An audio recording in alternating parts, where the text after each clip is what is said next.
I'm gonna be ranking every single trio in Brawl Stars. This tier list will rate every brawler based on design, personality, and lore. So first up, we have the Wild West trio, arguably the most iconic characters in the game. Shelly, Colt, and Spike have a clear Western theme. I mean, Spike is literally a cactus, it just makes sense. And we also learned in 2023 that the Ranger Ranch is this trio's home. And it's a pretty straightforward idea, where Shelly and Colt keep bandits in jail. But I mean, come on, what is Bull even in here for? My man was just trying to run a diner. Overall, this is an excellent trio design, and we're starting off strong in the S tier. Next up is the Shaman trio, consisting of Bo, Nita, and Leon. Off the bat, you can see a clear connection with each brawler being designed off an animal. This trio lives in the Rumble Jungle, a cool environment that further complements their character. And another cool lore drop is that Nita and Leon are actually siblings, with Bo being a sort of guardian over them. I personally really like this dynamic. It sort of reminds me of the Rascals in Clash Royale. And my only minor nitpick of this trio is that we don't actually see Bo interact with them mostly. It's kind of left up to a bit of interpretation. But even with that, I think this trio goes in A tier. The Retropolis gang is one that is often overlooked. With a combination of mostly forgotten brawlers and an environment that was introduced so long ago, many players have sort of brushed this trio under the rug. But on paper, the Retropolis gang is actually really well made. They all have a shared love for leather jackets and black hair, so that certainly checks off the design part.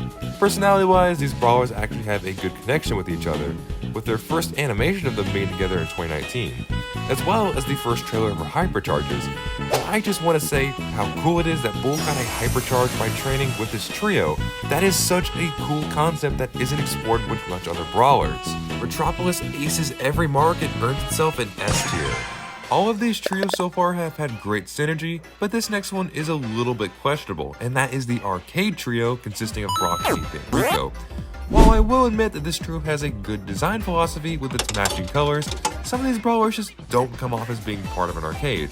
I mean, Rico is supposed to be a gumball machine, but those really aren't too specific to arcades. And not to mention that Brock's recent redesign ruins the color scheme this trio was going for. The only brawler here that truly stands out is 8-Bit. I mean, this brawler is the Spike of this trio. But the biggest issue I have with this trio is that they never interact with each other. I could not find a single piece of official media that had them all together, which really rubbed me the wrong way. Because on paper, I don't think most new players would be able to connect that these brawlers relate to each other. This trio is the first one to go in C tier.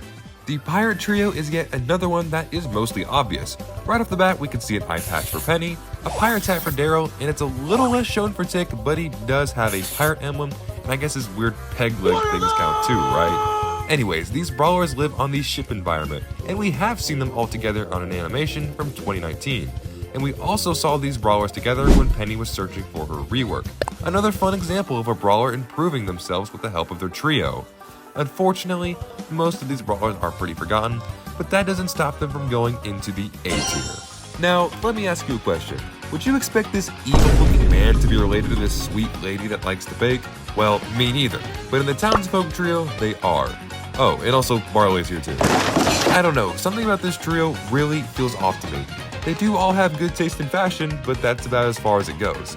The only media I could find of them is a single community post back in 2022. This trio truly feels like it was just hashed together in 20 minutes. They just don't have any consistent synergy. I get that it's the Townsfolk trio and not the they all have the same job so they look similar trio, but come on, at least give them a semi-matching color palette. This is a little more controversial for me, but this trio belongs in the D tier. But you know what's even more controversial? You not clicking the subscribe button. What are you waiting for? Subscribe! Our next trio is the Stunt show with Stu, Janet, and Bonnie. For about a year, Stu was really lonely, so to give himself company, he adopted 2 sisters. Wait, is that actually how it happened? Anyways, this trio performs in the stunt show environment. Stu and Bonnie specialize in daring stunts, while Janet focuses more on her passion for singing. And design-wise, there's a clear stuntman aesthetic with the helmets and jackets. Bonnie and Janet also have a nice matching color palette, which makes sense as they're sisters. This trio has an excellent theme with a fair amount of lore behind it, putting them in the S tier. Now let's take a look at the Starr Force trio, because when you think about it, are they really that much of a force? I mean, let's take a look. We have a cool space dog in charge of a fleet in space, and then 2 harboring aliens. I mean, it isn't that bad of a design choice. In fact, I think it's actually really interesting. Squeak is clearly trying to be a helpful hand with his similar uniform to Ruff's. He even has some cool emblems that represent some of the trio members. This even made people speculate that the final member of this trio would be Kit. And Eve is confirmed to be a flea. So it's actually pretty hilarious that a dog and a flea are in the same trio. Even if their personalities may clash, the overall spacey design is really well done. B tier. Another good design is the Junker family. Living in the scrapyard environment, Pam and her daughter Jessie build robots. This includes Nani. At first glance, it might be hard to see Nani's relation to this trio, but a really fun detail is that Jessie and Nani both have friendship bracelets, and I really like this idea. Having a physical connection like this is almost never done in Brawl Stars. There's not a whole lot else to say about this trio, it's just well designed. A tier.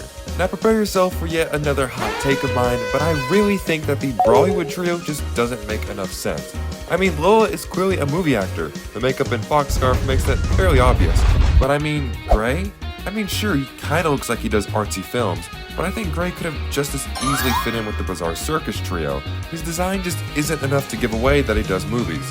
And Miko? He isn't even an actor! He's the monkey that holds the boom mic!